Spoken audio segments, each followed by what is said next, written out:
You've heard of high net worth, but we're talking about high net purpose. We want to find out how entrepreneurs, global leaders in our network are allocating financial, human, and intellectual capital in pursuit of purpose. But more importantly, we want to understand the compromises, the paradoxes in their approaches, pitch decks, and philosophies. What does it take to create a billion-dollar company that revolutionizes an entire industry? Today, we're diving into the remarkable journey of Markus Villig, founder and CEO of Bolt. Markus founded the company that became Bolt when he was a 19-year-old high school student growing up in Estonia.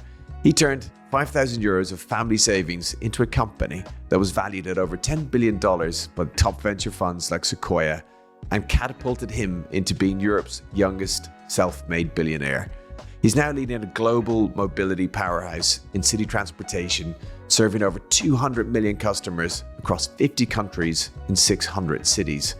He's battled against some of the global giants such as Uber to win market share and created significant impact on job creation across the world, and particularly in emerging markets.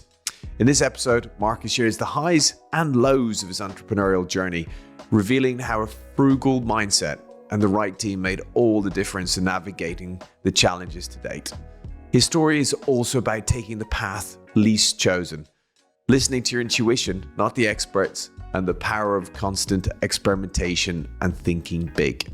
If you're looking to elevate your entrepreneurial game or inspire those around you, this conversation is packed with insights on leadership, innovation, and the relentless pursuit of success.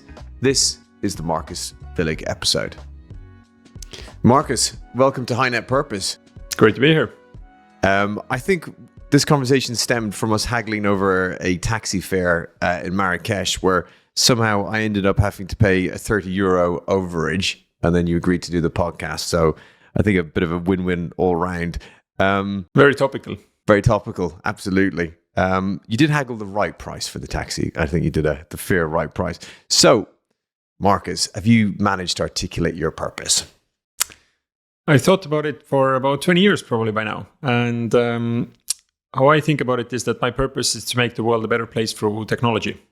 And it sounds very abstract, but I think that it's specific enough in the sense that I try to find how can I take some new innovations in the world that somebody else has come up with, and then I think my role there is how do I apply that to the world and bring it to millions of people and actually make it usable.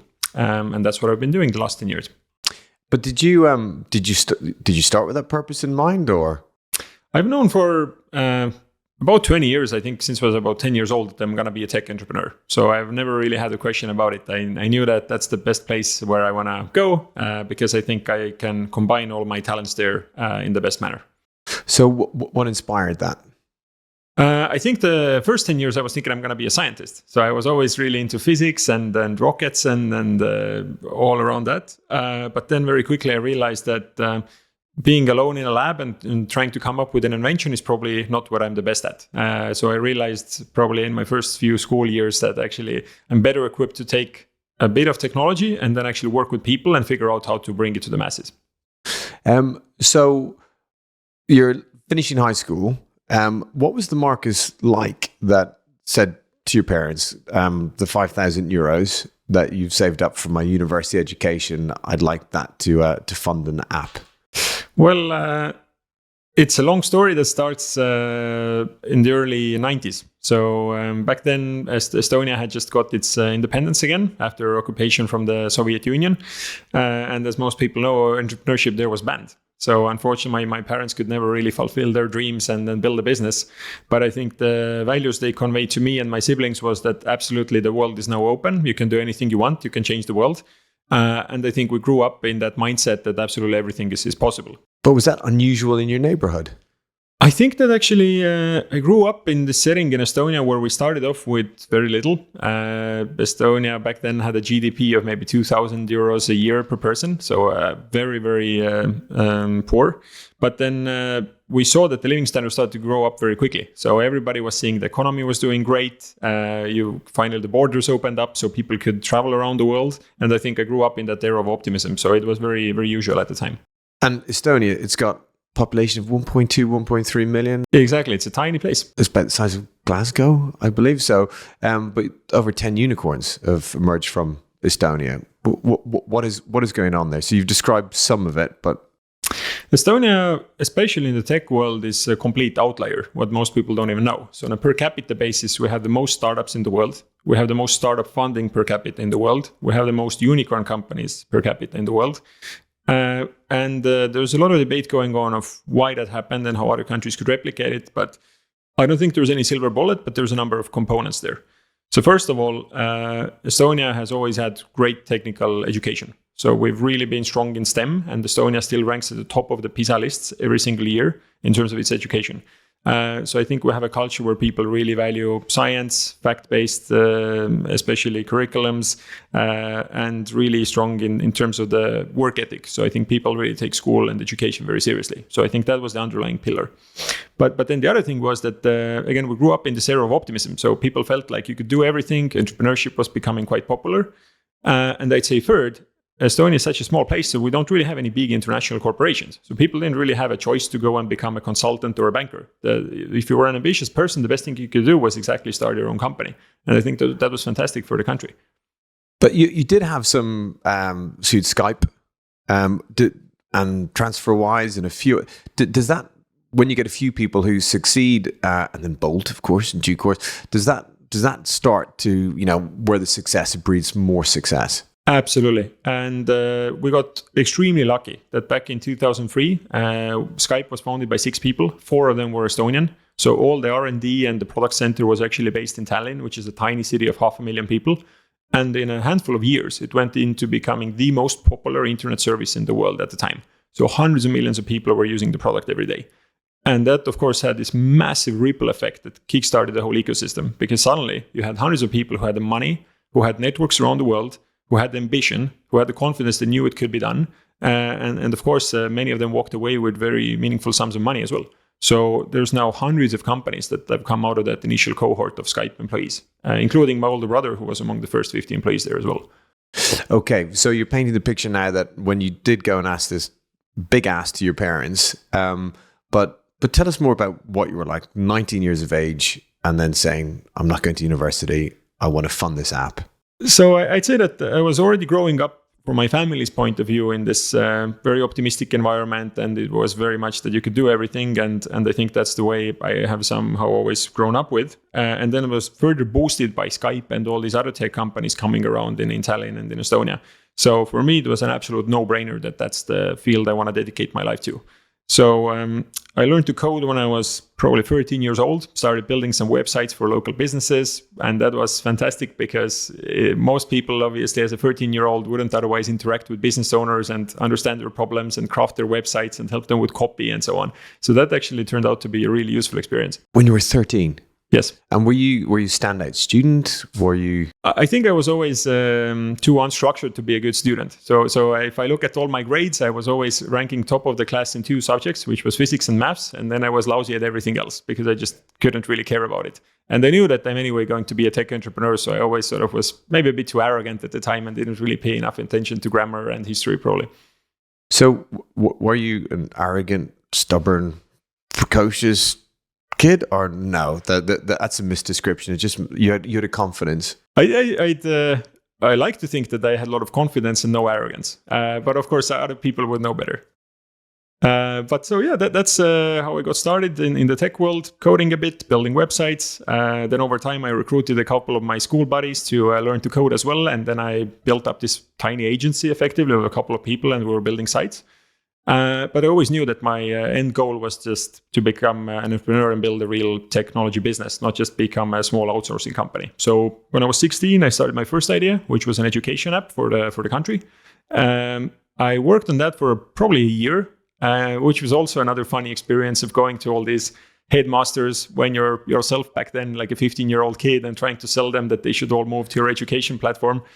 And then unfortunately I realized very quickly that despite I think there's a lot of value to be created in the education world, it's very hard to become a sustainable business there because the sales cycles are so long. You're selling to the public sector and they have no money. So they basically didn't effectively have any budget to actually buy the software from me. So I realized very quickly that that's not going to be my long-term bet. So I stopped doing that. And then my next idea turned out to be Bolt. So, last question, perhaps around that background in Estonia, etc. Frugality has been a hallmark, and I guess in some ways a competitive advantage against Uber and others. Do you think that's because of your background, or it's because what the business needed? I think that most people underestimate how important founder market fit is. So I think that some founders have particular interests in life and some particular skills that they're good at.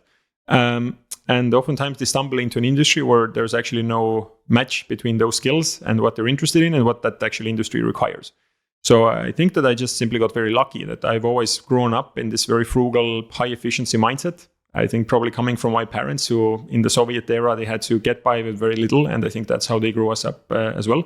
And it just so happened that this is an industry that absolutely requires that mindset to be successful. Otherwise, you will just get competed out of the industry, because I think this is an industry that's more similar to Amazon in the sense that, yes, you need to be great at tech, but you absolutely need to have world-class operations and you need to be very frugal as well. And it's not an industry like a typical Silicon Valley company like Facebook or Google might be, where you only focus on one thing, which is that you hire the most expensive engineers to build the best product, and you don't care about the bottom line at all. And I could never build a company like that. Like, just that's not how I'm built. And I really care about optimizing the pennies and the last digits. And that's what this industry just happened to need. So transport generally, you landed on that industry through having looked at lots of other things, or was that I know there's some stories about when you were younger in Estonia in terms of getting taxis and stuff. It wasn't easy. Can you explain how you landed into transport? So the scope for me was, I think, sufficiently wide and narrow at the same time. So I knew I wanted to be in technology. I knew it had to be a consumer service that could help millions of people. But other than that, I was quite agnostic of what exactly that's going to be. So I spent multiple months in high school studying a variety of different topics, everything from finance to education to transport and so on. And I was trying to figure out where could I build the best idea that would actually make a difference and I could build a differentiated product.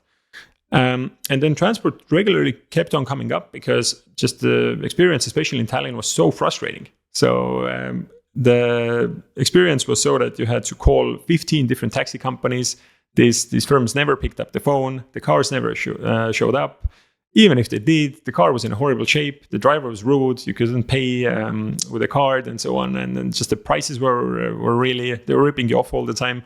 So it was just such a frustrating experience. And I think I kept on going through that multiple times a month. And eventually, I think I just got this emotional response where it's like, okay, somebody has to come and fix this thing. And at first I was skeptical whether you can fix that with technology. But then over time, I got into the understanding that absolutely you can. That if you study other online businesses, anything from real estate to these classified businesses, then actually it's very clear that if you bring transparency and you make it very easy to choose between providers, then you actually make the market function much more efficiently and you give consumers a clear choice between providers. So that was my thesis, that let's actually bring that to the transport sector now. And your resourcefulness was you started off by putting out a post to see who would be interested in the service, and then you actually went out to taxi drivers and asked them if they would join the system. Absolutely. So I started off by Googling how to start a startup. And then Y Combinator especially has some great material out there, which the first recommendation always is that first validate your idea before you start to build anything. So I validated the consumer side by making a survey online. I got hundreds of replies to that. Everybody shared my sentiment that the experience in Tallinn was horrible and they would absolutely want to use a better service. So at first I was very positively surprised by that. I was thinking, wow, this is great. There's hundreds of people who want to try the service immediately. So this is going to be a blast. This is going to be so easy. And then the other part of the supply turned out to be where all the problems lied. So then I spent months and months every day after school going to these taxi stands, opening the door, you get in, you pitch this driver that, hey, would you be interested to try out this service, and signs up to this app. And of course, 90% of them immediately said, get out of this car. Who are you? You're just some teenager. I'm not going to bother spending any time with you. That was really frustrating. And I think a lot of people would have probably stopped there.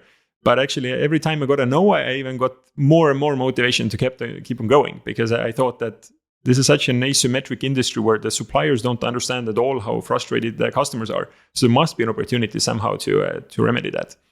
And then your resourcefulness in finding who became your CTO. Can you explain that story? Yeah, so back then in 2013, I spent the summer as a young high school student coding the app. But I realized very quickly that I'm not capable enough to build all of the backend and the mobile apps and recruit the drivers at the same time and run the company at the same time. So I tried doing that for a couple of months, but it didn't get too far. And then what we did was we started searching for an engineer to join. And by we, I mean me and my older brother, who was working at the tech company at the time. So he introduced me to a bunch of folks, but not a single one of them joined. And looking back, rationally, I think it made sense why they didn't want to join. Why would you join a company from a 19-year-old kid with no money, no experience, no network, nothing? And they all turned us down. And then eventually, we posted into some local development forum. And eventually, one person then replied to that and wanted to meet up with me. And then we meet in this random small cafe in Estonia. I tell him about the idea. And I can tell you that most of the time, software engineers are hard to read. They don't really, I think, show a lot of their emotion and excitement on the spot. And I can tell you that the Estonian software engineers, for sure, don't give you any reactions of how interested they are. So when I came out of the meeting, I had no idea whether this guy was excited or not. But then a couple of days later, he called me. I was like, hey, I want to meet up again and hear more. And it was one of the most magical moments in my life. So I get into that meeting, and he comes there with 2 phones. And he shows, hey, here's the customer app, here's the driver app. He makes an order on the spot. And turned out that he walked away from the first meeting so excited. So he went home and just coded the whole thing in 24 hours. And it was just like immediate on the spot that you're hired, join the company. Wow. So taking a big leap forward, but today you've got 200 million plus customers around the world, 5 continents, 50 countries, 4.6 million drivers and couriers. How can you keep hold of that central frugality and resourcefulness when you get that large? Frugality is something you need to work on every single day. So I'd say that the first few years of the company really defined the culture. And why it happened was because we didn't really have another choice. So I think I came into the company already with a very efficient mindset. But then the fact that our competitors raised billions of dollars and ride-hailing became one of the most competitive internet industries ever seen, it forced us to be even more frugal. And it didn't work out for a lot of people in the company because they didn't want to work in such an intense environment with so limited budgets and work so hard. So we lost a lot of people in the early days, and it was hard to attract people. But I think the few dozen people that stayed with us through those first years and actually built up the company, I think they became so loyal. They saw that they really liked to work in that environment, and they defined the culture ever since. So they went on as the company started to scale. They were the ones who hired the next set of people and the next set of people, and it sort of propagated from that very small initial group into what now is nearly 4,000 employees around the world. So is there still behaviors and stuff that the senior management team have that epitomize that culture? Absolutely. So I think the best example always is that whenever we need to take a flight anywhere, like we take Ryanair, like it's the most cost-effective way to get around. And then our mental model for it is that we're happy to spend money in the places where it matters. So if we see that there's a high return on investment opportunity that actually makes a difference for the customers, we're happy to put tens of millions to work, no problem. But if it's a small flight from Tallinn to Warsaw, then it doesn't make any sense for us to fly business class because we're just wasting hundreds of bucks for nothing. Like our customers are not going to care about that. So I think that's the mental model we've tried to apply all across the company. So, but it does sound like it may go deeper than that, because I guess like pure frugality can become a bug if you don't manage it properly. So how do you find that tension point in, how much you're going to spend on advertising, or what you need to spend to get into a market, or what type of technology you need? I'd say that there's companies that have less competition, and what that allows us to do is that they can have some pockets of inefficiency around the organization. So they can be spending money once in a while on stuff that doesn't actually create much value, and they get away with it. I think that's absolutely the case in our industry. We operate in this brutal, hyper-efficient industry that has extremely well-funded players who operate in sort of a zero-sum mindset where every percentage point of market share they can take away from you is a big win for them. So they work extremely hard to push you out of the market. And what that forces us to do is that we need to be extremely analytical across the company of how we allocate the resources. So we spend tremendous time from day one of the company to try to measure everything and figure out what is the ROI of this particular marketing campaign, what is the ROI of building this specific functionality into the app, and so on. And we realized over time, that's not how most tech companies operate at all. They didn't really have this rigorous sort of frameworks of trying to measure everything and allocate the resource very efficiently. And I think the reason is they just haven't had to. I think many of these other companies had access to much more funding, and therefore they didn't have this sort of rigor forced upon them. So when you look at going into new geographies or new product service, is there a standard framework, or it will depend on the situation, and what does it look like? So we today operate in more than 600 cities. So of course, by now we have a pretty good generalized framework that every time we launch a city, there's a checklist of things that need to be done. There's a very good framework for how we select new cities where we enter and so on. But of course, that's always an iterative process. So we started off with a very simple Excel. Now it's still an Excel, but it's a much longer Excel. And it's just sort of organically develops as we learn more from every new geography we enter. Because explain the different business lines that you have now. Absolutely. So we started off with ride hailing because we realized that's the biggest market in mobility to start off with. And we saw that there was just an absolutely obvious opening there that people, as I described in Estonia and many other parts of the world, needed to get access to on-demand transportation, and existing products and the companies in the market just weren't serving them at all. So we did that for the first 5 years. And then over time, we always had the ambition that we wanted to become a bigger mobility provider. So we wanted to truly replace your private car, not just be a small niche of only offering you taxis and then private drivers. So we were then the first ride-hailing company in the world to launch electric scooters. So we did that. And at first, investors were skeptical. Why are you getting into this new business line? It's going to be cannibalizing your profitable ride-hailing business. But for us, we always had the mentality that it's better to innovate on the behalf of the customer and cannibalize ourselves rather than let some other company come into the market and do that instead. So we happily did that, and we're now the biggest scooter operator in Europe. And the third thing we then did after that was that we got into car rentals. So we think that there's a huge opportunity there to innovate how people rent the cars for their weekend, or how people rent the car when they go to some touristic city. I mean, I don't think most people are very happy with the experience that there currently is provided in the market.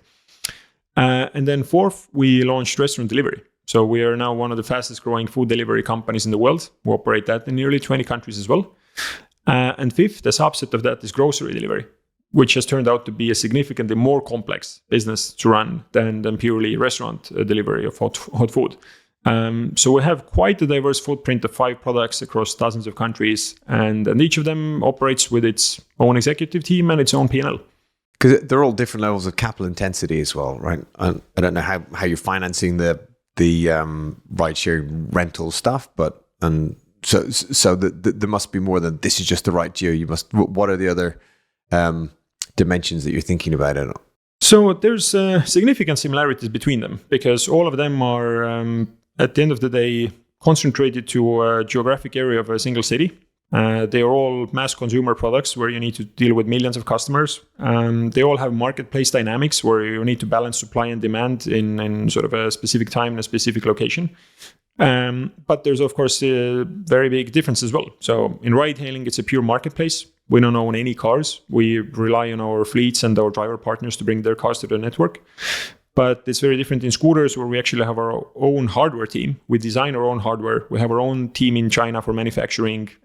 We have hundreds of thousands of scooters that we then manufacture, ship them into Europe, operate them in hundreds of cities. We do repairs, we do collections. So that's sort of a very different vertically integrated business line.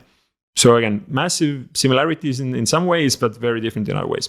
And are you experimenting by trying, one of the products for a bit in one city and see how it goes, or?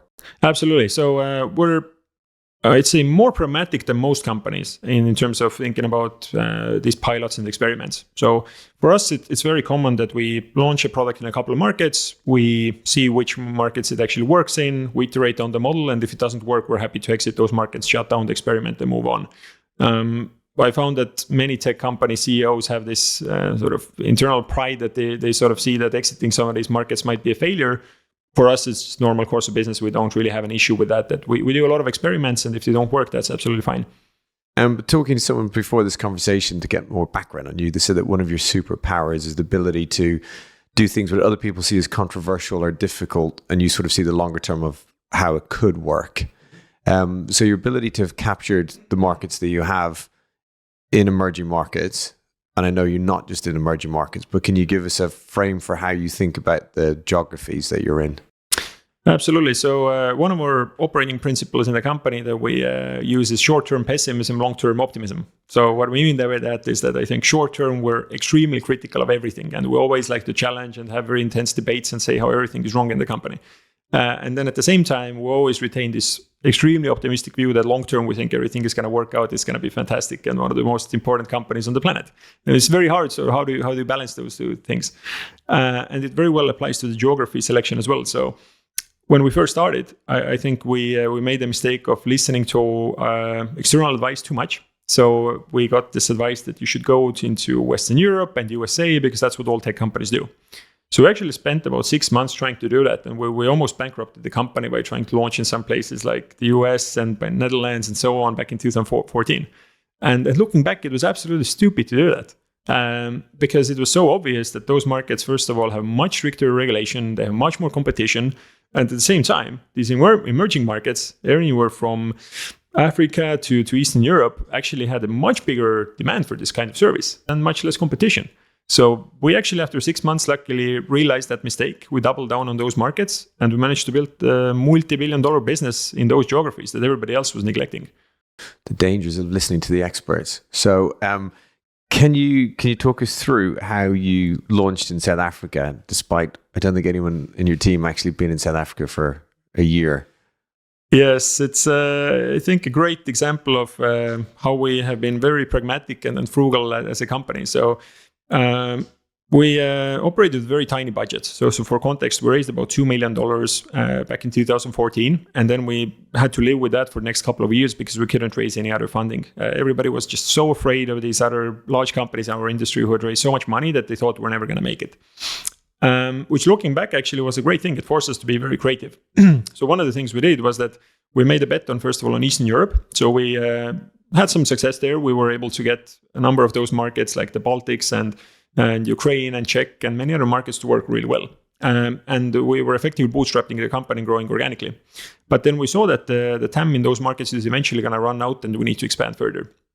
So we just made an Excel spreadsheet of a couple of hundred cities. We ranked them by about 10 criteria. And then we started to think, okay, which city and which geography should we go to next? And the top of the list actually turned out to be all African cities because places like South Africa, Nigeria, Kenya, and so on, we realized they had very attractive fundamentals. Massive population, huge need for mobility because most people there don't have a car. It's the lowest car ownership rate in the world. On the supply side, however, there was no regulations, no limitations. So anybody could become a driver. And of course, you had massive, highest unemployment rates in the world, 30-40%. So we thought that there seems to be a great opportunity of connecting these millions of people who need transport with millions of people who need jobs. And it was also neglected by competition. So we thought that it seems like a great opportunity to enter next. Wow. So do you often think about the impact you've had on job creation in these countries? Because I guess, there's two sides to that. In some places you're being disruptive, other places you're creating industry. So I'd say that in Africa in general, we have a much bigger value proposition to offer than in most other parts of the world, exactly because of the dynamics I described. In Europe, most people have access to a car or public transport, so we're a nice complementary service for them. But in Africa, for millions of people, we're the way how they every single day get to work and get to school, and there's really no other alternative. So we're absolutely crucial for them. But going back for a moment to how we got going there was that we... Yes, because you described how you identified that. Exactly. So we identified this list, but then the problem was we had no budget to actually go and experiment and launch these markets because we were operating on so frugal budgets and we always had just a couple of months of runway left in the bank. So we couldn't afford to fly there. So we came up with a solution that what if we run these online ads in all these markets saying that we're live and just see where we get traction. So we went to Facebook, we bought a bunch of ads in all these places. And then after 2 weeks, we then got the data and we saw that, okay, in these markets, we have a lot of customers signing up. In these other markets, we have a lot of drivers signing up. And in a few markets, there was tremendously good demand from both sides. Again, that validated the idea that these African markets seem to have a lot of demand for the service. So we got more and more confidence, but we still didn't have enough to fly there. So we thought that maybe instead we just hire somebody fully remotely, which back in 2016 seemed like a crazy idea. So we literally hired some kid from university and then hired them over a Skype interview. Told this kid that, hey, we're going to be somehow sending you some money, find some small office building. We're going to be sending you a big list of drivers. You need to call them and get them into the office and train them so they would join the platform. And then we're going to be launching the service there in a couple of weeks. And somehow this kid, just over this online video call, trusted us and was like, yeah, let's go. So he became our first employee in South Africa, and that's how we got started there. So extremely humble beginnings. But you need to create some network effect in order for this to work. If you just started with that small pilot, is there still enough there for you to get up and grow quickly, or to come in with a lot more afterwards? So I think one of the reasons why it was much easier for us to get going in South Africa was, first of all, again, the market dynamics were very attractive. So there was a huge latent demand in the market that wasn't served. And the other thing was that there was some competitors in the market, but what they were completely missing was the local needs in terms of payment methods and localization. So they actually, for example, couldn't allow you to pay in cash in the cars, which probably coming from the US, they didn't even think about it. But for us coming from Eastern Europe, it was natural that a big percent of the people want to transact in cash. So that was the first value proposition that really differentiated us. So how did you get paid if they were we paying didn't. cash? So that was the brilliance of it. We were thinking that, hey, like, we're gonna sort out the payments later. Like, let's just start offering the service for free, build up enough critical mass, and then once we're popular enough, we're gonna somehow figure out how to start collecting the payments. Okay, so that was it. So how big is South Africa today? So in Africa today, we have more than 50 million customers on the continent. We have more than 1 million drivers. We make hundreds of millions of revenue. So it's a very sizable part of the business. What have you learned about hiring the right people? What I found over time is that it's really important to look at what are the immutable attributes of a person and what are the things you can teach them. And what I found is that there's generally 3 things that are very hard to change in people, which is drive and intelligence and integrity. So some people just innately are extremely hardworking, optimistic. They really want to compete in the highest leagues. They want to change the world. And they found it's very hard to change that in a person who don't have that sort of attribute and mentality. So that's absolutely something we look for before anything else. The other thing is intelligence, and by that we don't mean necessarily an IQ test, but what we've seen is just some people are extremely curious. They want to learn about new fields. They're not stuck in some fixed mindset. And again, it's very hard to change in people. If somebody has this fixed mindset, we haven't been able to really change that. At least we are not able to do that. So that's sort of the second attribute we look for. And then third, we look for integrity. So if you have somebody who's very driven, very intelligent, then you also need them to be a good team player, to care about the company, be able to put the interests of the customers above their own. And again, that doesn't come very naturally to everybody. So again, that's something we try to weed out during the interview process. And everything else in terms of specific skills, how impressive is their CV, etc., we don't really care about that too much. It of course matters for some specific roles. If you're a hiring accountant, sure, they need specific experience in that. But generally look for these more general attributes. So how do you identify them? Like, say, for example, on the intelligence bit, if you're then trying to, because you're hiring a lot of people, how do you filter, scale, and then find those people that have got that innate curiosity, etc.? If you're not following the standard, where do they go to college and all that stuff? It is very difficult, and we're still trying to get better at it. But I'm generally a big fan of working through very practical exercises with people during the interview process. So normally we take a couple of hours, we work through a very specific problem, and I actually want to see how the person reasons about it and what's their mental models. What about finding out what energy they have? Have you found any ways to be able to cut through the ability to, do a good interview versus whether they've got that real innate energy and drive? Yeah, I think that's one of the hardest things to test in an interview, because people, of course, can come to an interview, act all energized, and then in reality, when they start, that's not the case. But I think that's what probation periods are for. So again, if somebody is a great faker in an interview, then you're going to find out in the first 4 to 6 months whether they are actually somebody who delivers and shows up on time and is accountable or not. And I think it helps to be explicit about it up front. So I always tell people who join the company that this is not a 9 to 5 easy ride. And we don't intend to be. I think there's plenty of companies out there where you can have a 3-day work week and work from Bali, and that's absolutely fine for some people. But what we want to attract is a different set of values. We want to attract people who want to compete in the highest leagues, who are fine having smaller budgets, but they actually think that it's a bigger challenge, and they want to compete with the titans of this industry. And it attracts a very different crowd. When you've made mistakes in hiring, have they usually fallen into a few buckets?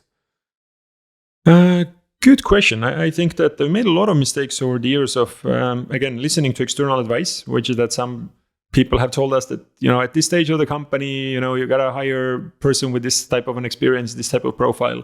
And that's very rarely worked out for us. When I look at the management team and the best performers in the company today, it's largely been the people who've been with the company for a long time. 5 years, 7 years, 10 years by now. And these people who've grown up with the company. They've never had the scope as large as they have today in Bolt, but they've proven it based on their merits. They've actually shown that they're hardworking, they're very smart, they care about the company, they innovate. And it's not because they had some fancy job at Google or Meta or anything like that. It's people who come from very humble backgrounds. And the best place to find these people is where? In our experience, all around the world, especially from Eastern Europe and then the emerging markets. I think there's tens of millions of extremely talented people there who don't have a signal that most companies can identify. So they don't have these fancy university degrees. They don't have these fancy companies they've come from. And of course, that makes it much harder to, how do you find them? But I think that absolutely, if you do find them and those people exist, it can be a great asset for the company.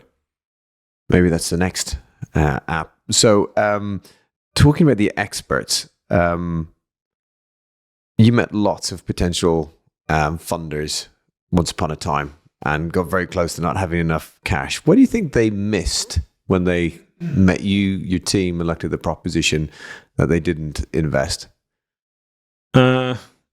Looking back at that first 6 years of the company where we couldn't raise any money from VCs, despite talking to 100 of them around the US and Europe, I think they were too smart in the sense that I think they all had this herd mentality that they were trying to be extremely analytical and study previous internet industries. And they all got into this mindset that every internet industry that has a network effect will turn out to be a monopoly, a winner-take-all market. And therefore, it never makes even sense to bet on the number 2 or number 3, regardless of how good their metrics are. So that was the consensus view at the time. And then what we were trying to explain to them was that, sure, network effects are a thing, but they are very different depending on the industry. So the fact that Meta and Google turned out to be monopolies in social media and in search doesn't mean that every internet industry that has some network effects is going to turn out to be a monopoly. And we just couldn't convince them of it. And there was hundreds of these investors that could have invested in the sector and completely missed out because they were just very stubborn in their pattern matching. And then what we did was actually go to investors who were less sophisticated. So we, for example, at some point were forced to raise $500,000 from the local railway company in Estonia. They'd never done a tech investment in their life. They'd never heard of any of our competitors ever before. But they saw our metrics. They thought this seems like a promising company, and they took a bet. And they've now made a 1,000x return. They're some of the best angel investors in the world. And I think the only reason that happened was because I think they were not as sophisticated as some of these London VCs were. Okay, so looking to the future a bit now. We talked about the verticals that you were in. We spoke earlier on today about super apps, which seems to be the in thing to talk about nowadays. What do you think of super apps, and are there as many of them around as people believe? My worry is that nobody can really articulate what the super app even is. So I think that to some extent you can classify that Google Chrome or Safari is a super app because it's a web browser you can use to do pretty much anything in the world. Does that make it a super app? I don't really think so. But if you look at most of these companies who claim that they're super apps and who might offer dozens of services, if you actually study those companies, you often find out that 95% of the volume is really driven by 1 or 2 business lines, and everything else is just a long tail of distraction for them. That might be good in an investor presentation, it might be good for branding, but that's not really what drives the business. And I think in many ways, it's a mistake that these companies are trying to pursue too many things at once. But are you not a super app in transport? I think if you define it so that is a super app something that covers all of your needs within a specific segment, then by that definition in transportation, absolutely we are. You can get stuff delivered to you. You can move yourself with various means, whether it's from bikes or ride hailing or scooters or car rentals within Bolt. So absolutely, by that definition, we are a super app. So, and you learn more about your customer, and then you can also, your cost of acquisition is lower because they're already on the app, etc. There's a lot of synergies, again, within that specific niche. So we see that there's a huge customer overlap. All these people, especially sort of young, urban, tech-friendly people, are the ones who don't want to own a car anymore, and they want to use all of these mobility services. So there's tremendous synergy if they can use the same app, you have the same payment details, you know where they live, etc., etc. You can share a lot of costs in terms of technology stack, for example. So there's tremendous value in offering all of that. Whether there's any synergy between then us offering something completely unrelated, not really. I think that we shouldn't be doing that, and we should stay in our lane. So in terms of the value that you have today and the customers that you have on your platform, what do you think will happen where we have more ability to search across platform, and it may be AI enabled in due course? It already is, but the ability to be able to do that more commonly, is that threat or opportunity for you? We thought about this for a long time, and it's not obvious to us that AI is going to change the user experience of using an app like ours anytime soon. And today, what most people think about when they think about these AI systems is either a text-based chatbot or it's a voice assistant type. And we don't think either of those modalities is really the best way to use a mobility platform. We think a graphical user interface that shows you where you are on a map and you can just very easily place your booking in a couple of taps, we think is the more efficient way for most people to actually be using this type of a system. So we don't really see anytime soon that chatbots are going to be offering a superior customer experience. Okay. So as you look out into the distance, so you go everywhere, whenever. Transport's a huge sector. What are the next levers to expand the business? Is it new geos or new products, services, or something else? There's a great saying that you should focus on the problem and not the solution. And that's the mindset we've always had as well, which is that zoomed out, we think cars are a massive problem in the world. There's just too many cars. And the market opportunity is ginormous, one of the biggest industries in the world. So specifically in Europe, consumers spend about $1 trillion a year on transportation. And that's about 250 million cars on the European continent. And in most cases, they're not very efficiently used. They sit idle 96% of the time. So that's the problem we're trying to solve. And we're agnostic how do we go about it. So there's some short trips that you can replace with scooters and electric bikes. There's some medium distance trips, you can replace them with ride-hailing services. There's long distance trips that you're going to be replacing with car rental services. So how we think about it is holistically that's the scope of the problem we're going after. We think that there's room to grow this business into the hundreds of billions of dollars of volume. So we're arguably in a similar place today in mobility where e-commerce probably was 20 years ago. So we're at just a few % penetration rate. And we think this opportunity is just mostly unexploited at the moment. We think there's room to grow the business at the compounding rate for decades to come.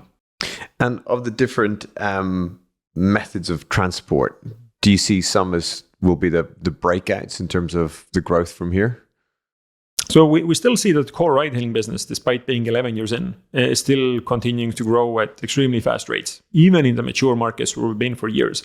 And on top of that, we continue expanding geographically. So we don't think that we've really reached any type of saturation in the core ride-hailing business. But then in addition to that, we're very excited about what's now branded as micromobility, which is all these small vehicles like bikes and scooters. We think it's just getting started. It's a tiny industry today. We think that has room to grow another 100x from the current low base. And thirdly, in terms of car rentals as well, we think the current experience most people suffer from in airports is not what it's going to be 20 years from now. We think absolutely there's a possibility to bring a completely new category of service to the market. So we remain excited about all the existing opportunities before we sort of even start to discuss anything new that we might launch. Has the way that you engage with the cities changed in the last few years? It's, I think, changed the way that now they listen to us significantly more. So I think trying to convince any of these regulators 9 years ago as a teenager was close to impossible. Are you talking specifically about transport for London because you're in London, or? I'd say that UK for sure is one of the hardest markets for us to operate in out of the 50 we're in. But on the other end of the spectrum, there's some cities and some countries that really are extremely proactive and very future sort of looking. So over the last 5 years, we've been able to completely rewrite regulation in many markets around the world. So we came to them, we brought them all these examples of how other countries are doing it. We gave them our recommendations. Of course, they ignored some of them, but in many ways, they actually agreed with what we were saying, and they actually implemented completely massive overhauls of how they regulate their transportation system. And in every single case, it turned out to be a massive success. So it's, for example, the case now that the Polish ride-hailing market is larger than the one in Germany, which doesn't make any sense if you look at the GDP and population of those countries. But the difference is that they unlocked their regulation, they allowed tens of thousands of new drivers to enter the market, created a lot of new jobs, created tremendous value for customers, and Germany is just unwilling to do that. I mean, they're stuck in their legacy taxi laws they had 40 years ago. So there's still tremendous work ahead of us to convince regulators that the time has come, smartphones are here, maybe you should do what all the rest of the world is doing. Because your largest user bases are in which countries today? So it's all the largest countries across Europe and Africa, really. So anywhere from Nigeria and South Africa to UK and Poland. But it's but the ratio, as you said, is so in Poland you've got much higher rate of usage per capita than. Absolutely. So generally, what we see is that on a per capita basis, the Central Eastern European countries are significantly more deregulated, or in many ways, as described, they've actually updated the regulations to be really what the world requires today in this new technology era. And that's why the industry is far larger there than it is in some of these Western countries like Italy and Germany and Spain that are just stuck in their legacy ways. So going back to you. So at a very young age, had this huge success. From the time that I've known you, you don't carry yourself around the place that you're sort of saying, "Look at me," type of thing. Why, or do you think it has changed you, the success that you've had? Good question. I think the biggest change is that I'm probably more self-confident than what I was 10 years ago. And I think already as a teenager, I was very confident in what I wanted to do. And you need to have a bit of arrogance to think that you can change the world. And now 10 years in, after everything we've achieved with the team, I'm even more confident that over the next 10 and 20 years, we can take on significantly bigger challenges and have an even bigger impact.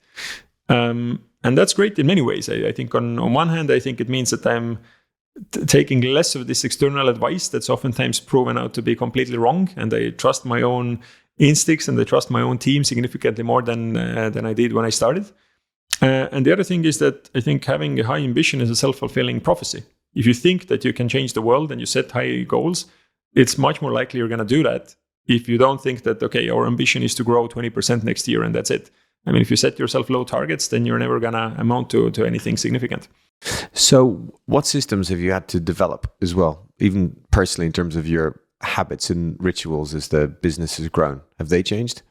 I split that into two. So one is how I take care of myself. And luckily, I grew up in an environment where my family was taking that very seriously. So I've always slept 8 hours a day. I never sort of sacrificed that for the sake of trying to have an all-nighter and work. I think it's always a bad idea.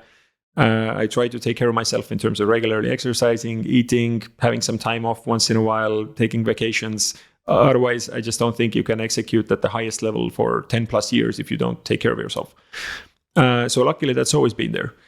In terms of on the business side, I've had to change a lot because I've started off as a person who likes to be in the details of everything. And then, of course, now that we have more than 3,000 people and such a large operation, I need to be very picky about where the areas that I can actually add value. Because otherwise, if you're constantly interfering with people and overriding their decisions, that's demotivating and you will not be able to get great people to join the company. So that's always a balancing act. I'm figuring out that who are the best people we want to attract, how do we put them on the right problems, and then having the right level of control over them so you don't really stop their work. And your management style, has that changed as well? I think that has been the biggest change, that I was absolutely hands-on on everything. So there was a time where we had about 60 software engineers in the company, and I was the only product manager who was telling them all the roadmap of what I wanted to get built in the app, in addition to doing my day job of actually running everything else. So that, of course, was a bit of an insane period of time. And now I've tried to narrow my time into mainly two topics. One of them is operational details in the key markets. So if we see that there's a high-profile market where I can add significant value with my analytical capabilities, understanding of the business, and removing bureaucracy in the company, then that's one area. And the other one is product. So I'm deeply passionate about making sure that we have the best product. So I spend significant time in terms of reviewing the pixels and how the app works and trying to come up with new functionality we can add. In addition to, of course, everything else I need to do in my role. And are you working insane hours, or you said you're getting your 8 hours sleep, and you do get other downtime? It's changed significantly over the years, and of course it depends on what's specifically going on in the company. So the first years of the company, I was probably doing 80-hour weeks for years, because just everything had to be done and there was very little budget, and otherwise the company would have died. But that was not sustainable forever. So I think I now have a more reasonable schedule where I'm able to take a few hours off every evening and take some of the weekends off. But on the other hand, there's periods where I now had to take a quick flight to Dubai and be there for 4 days. And then that was sort of morning to evening, sort of a complete intense project as well. So it's a mix of everything, as it is in this type of role. Before I ask the last question, there was one person who shall remain nameless asked me to ask you the following question, which is, what do you think is your biggest accomplishment? My biggest accomplishment, I think, is the ability to inspire ambition in people. So we've taken a group of people in Estonia who I think never expected that they're going to be building anything as large as Bolt is today in the world, and gotten them to this level of self-confidence where they now think that what we've done is just small and we still have 100x room to grow. So I'm really, really proud of that, of how we've been able to create this team and then make this organization from a very tiny place in the world, and then give them the belief that they can absolutely build anything they would like and change the world. So that's what I'm most happy about. That you've created this team around you. Absolutely. And you've seen them grow. I love that. That's fantastic. So last question, we always ask this question, what advice would you give to your young self? Well, you're still young, because that's the only problem. But I mean, in late teenage years. Well, I'm now 30, and you make me sound like an old man. But if I could go back 10 years, I would probably tell myself to trust my own intuition and my own instincts.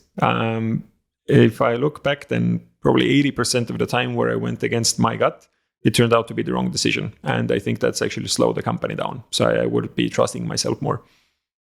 Thanks so much for taking the time today. It's been great. And I look forward to following the next chapter of the business and your life. Thank you again. Thank you. It was a pleasure. All content on High Net Purpose is provided as general information only. It does not constitute any advice, recommendation, or representations, and is not intended to influence listeners or users into making any specific investments or any other decisions. Please be aware that guests and presenters on High Net Purpose may have investments in any of the topics or products being discussed. Their reviews and opinions are their own and should not be taken as endorsements or financial advice. Before making financial decisions, we strongly recommend seeking advice from a qualified financial professional. This podcast may not be copied, reproduced, further distributed, or published in whole or part.